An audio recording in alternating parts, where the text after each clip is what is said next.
తెలంగాణ ఉద్యమంలో పనిచేసిన ఆయన ఈరోజు ఎమ్మెల్సీ వేదిక మీద ఉన్నాడు. దయాకర్ ఉన్నట్టున్నాడు. దయాకర్ని ఎమ్మెల్సీ చేసినాం. ఆనాడు తెలంగాణ ఉద్యమంలో పనిచేసినాడు.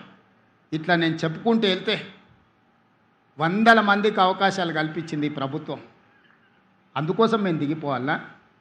ఎందుకోసం దిగిపోవాలి? పోవాలి అని అంటున్నాడు. ఎందుకోసం పోవాలి? నువ్వు దోసుకోవడానికి పోవాలనా? నీ దొంగతనాల కోసం మేము దిగిపోవాలనా? నీ కుటుంబ దురాశ కోసం మేము దిగిపోవాలనా?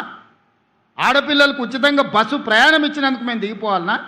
ప్రతి ఇంట్లో రేషన్ కార్డు ఇచ్చినందుకు దిగిపోవాలనా?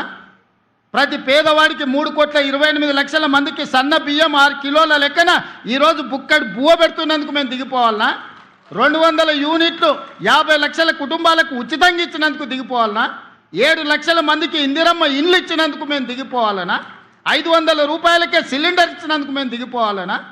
70,000 ప్రభుత్వ ఉద్యోగ ఖాళీలను భర్తీ చేసినందుకు మేము దిగిపోవాలనా? రైతుల కోసం రైతు భరోసాతో పాటు 21,000 కోట్ల రూపాయల రైతు రుణమాఫీ చేసినందుకు మేము దిగిపోవాలనా? దేనికోసం దిగిపోవాలా? దేనికోసం దిగాలా? దేనికోసం దిగాలని నేను అడుగుతున్నా. అందుకోసమనే ఈరోజు తెలంగాణ సమాజం నిటారుగా నిలబడ్డది. ఎవరు మాట్లాడినా, ఎవరు ఇట్లాంటి ఏషాలు వేసినా ఈ సమాజం నిలబడి ఎదుర్కొంటుంది. అందుకే ఈరోజు మిత్రులారా, ఎవరు ఎన్ని ఏషాలు వేసినా, చిల్లర మల్లర విషయాలను ప్రస్తావించినా తెలంగాణ సమాజం స్పష్టంగా గమనిస్తుంది. తెలంగాణ సమాజం నిర్ణయం తీసుకోవాల్సినప్పుడు నిర్ణయం తీసుకుంటుంది.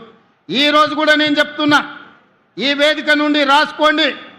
మీరు మీ కుటుంబ సభ్యులు రికార్డు చేసుకొని ప్రతిరోజు రాత్రి పడుకునే ముందలా పొద్దున్నే తెల్లారగట్లనే మీరు వినండి.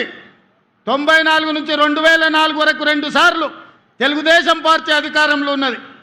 2004 నుంచి 2014 వరకు 2 సార్లు కాంగ్రెస్ పార్టీ అధికారంలో ఉన్నది. 2014 నుంచి 2023 డిసెంబర్ వరకు మీరు 2 సార్లు అధికారంలో ఉన్నారు. 2024 నుంచి 2034 వరకు ప్రజా పాలన అధికారంలో ఉంటుంది.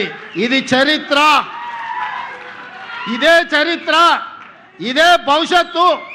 మీకు చెప్పుకోవడానికి గతం ఉందేమో కానీ చర్చించుకోవడానికి భవిష్యత్తు లేదు. మీకు భవిష్యత్తు లేకుండా మీ భవిష్యత్తును భావి తరాలకు మీరు చేసిన దుర్మార్గాలను ఒక పాఠంగా చరిత్రకు అప్పచెప్పే బాధ్యత మేము తీసుకుంటాం. ఈరోజు ఇక్కడికి వచ్చిన అందశ్రీ అభిమానులు ఇక్కడికి రాలే